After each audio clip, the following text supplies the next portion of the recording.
6:23 PM, November 9. Ilikas kami ngayon.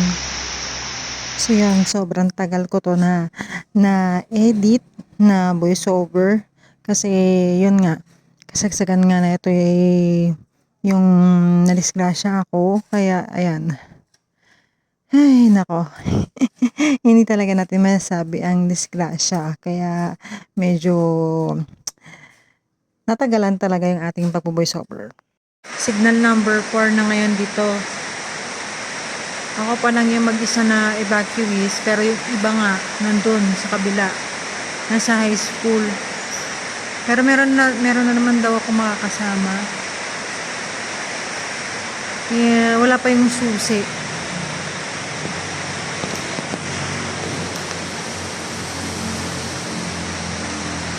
Kaya medyo magantay-antay lang ng konti. So, nito na yung mga kasama ko sa classroom. May mga bata. Ayan. So, ano sila sinundo. So, andito na ako sa loob ngayon. Tapos, inassist na rin naman ako ng taga-barangay. Inayos nila yung aking higaan na yan. Tapos, may ventilador tayo.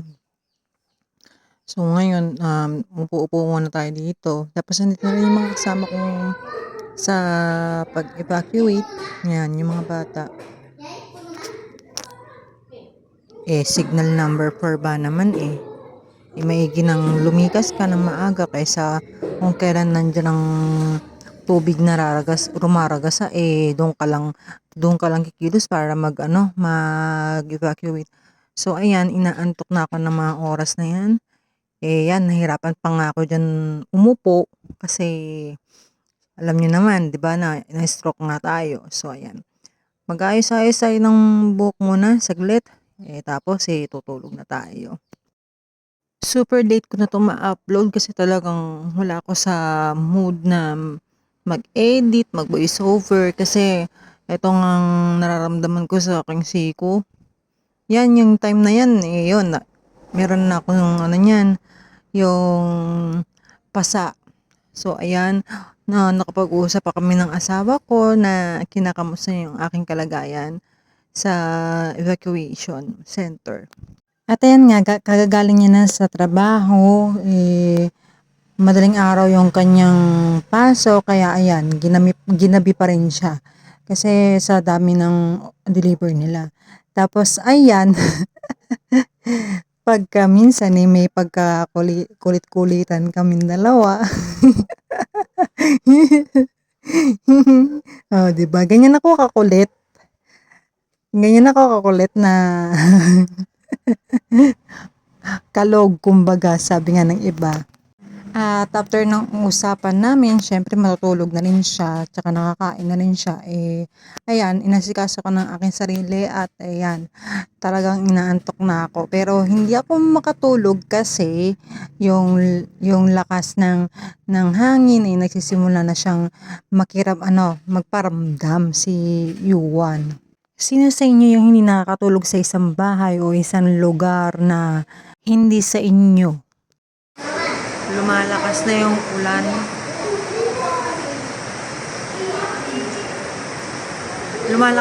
Lumalakas na rin yung sa ilog. Ang suspetsya nila parang malakas yung ulan sa bundok. Kaya mag-ingat talaga tayo. Ngayon, nakahiga na ako.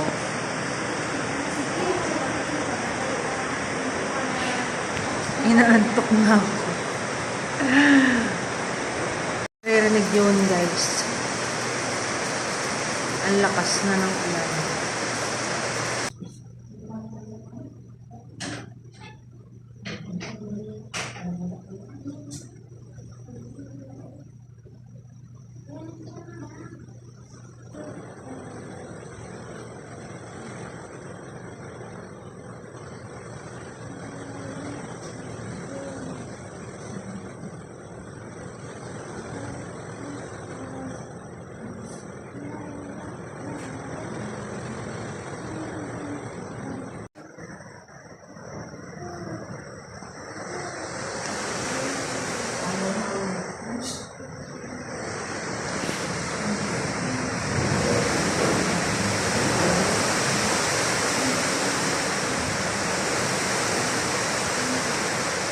lakas ng hangin.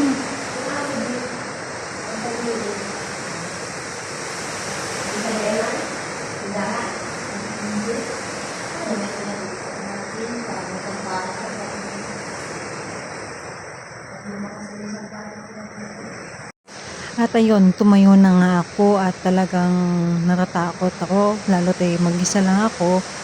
Sila nasa bahay kasi ako yung sinecure nila na safe. Pero safe naman ako dito kasi yung mga taga-barangay maya't maya nagro-ronda sila dito sa lugar namin. Sino ba naman talagang hindi kakabahan signal number 4, tapos ang sinasabi malakas yung hangin or yung kanyang ulan, 200 millimeter yata yung pwedeng ibagsak ni Juan na ulan. Hindi na nga lang na-record yung pagbagsak ng or paghampas ng pintuan ng yung school. Talagang kabado talaga ako ng sobra. At yun, meron tayong second video na ito, guys.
Oh, dito kayo, dito.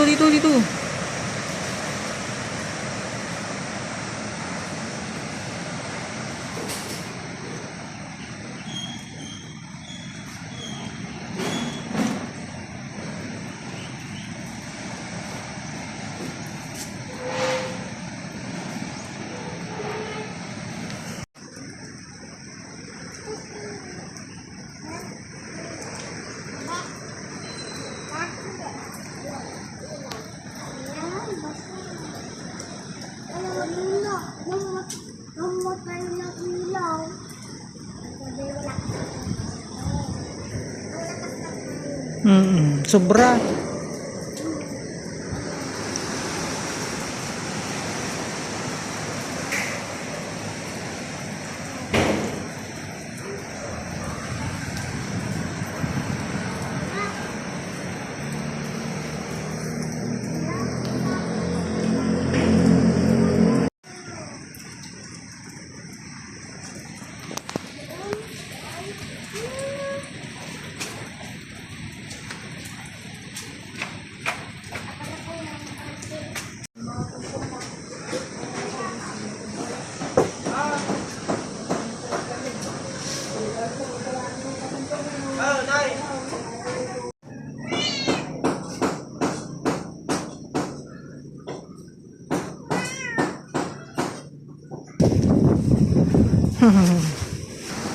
So yun, nakauwi na kami, pero ito yung sitwasyon. Super hangin. Tapos si kuya nag-ayos ko ng kwan niya. Bahay niya,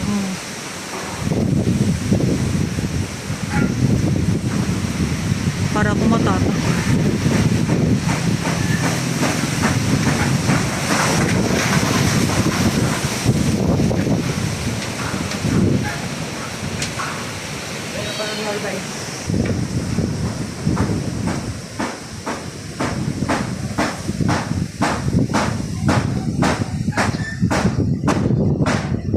Dito na kami sa bahay, pero napakaliwan. Ayan. Ang ang lakas pa ng hangin. Tapos, lobat na ako, 19% na lang. Kaya, kung kinakontak ako ng aking asawa, okay lang ako, B. Wala lang talagang pang chat, pang text. Kasi ito, walang signal. Sobrang hangin dito. Sana maging okay lang din ang ibang dinaanan ni Yuan. Ayun si Kuya nag-aayos ng kanyang bubong. Yun, baka kagabi pa kumukontak yung aking asawa sa Manila. Papasok na tayo at sobrang hangin, baka matumba tayo dito. Ayan o, ganyan.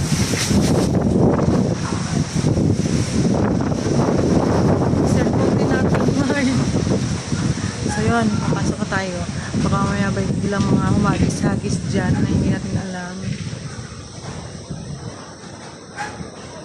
Kaya papasok na tayo. Kakain na tayo kasi kailangan natin uminom ng mga gamot. Gawa ng ating kamay. Hindi na tuloy yung aking dapat lakad ngayong Lunes na sinasabi ko. Pero siguro pa after siguro ng bagyo. Siyempre, may bagyo hindi tayo makakapunta ng ospital. So, yun guys, dyan muna kayo at lobat na ako. Siguro ngayon 17% na lang ako. Mag-ingat po tayong lahat, magdasal. Kaya may bagyo o wala, may problema o wala, magdasal. Sa bawat araw-araw, yun ang dapat mong ipagpasalamat. Ikaw ay okay sa trabaho mo. Sa ngayon, taga lang, ulan na. Pasok na tayo guys.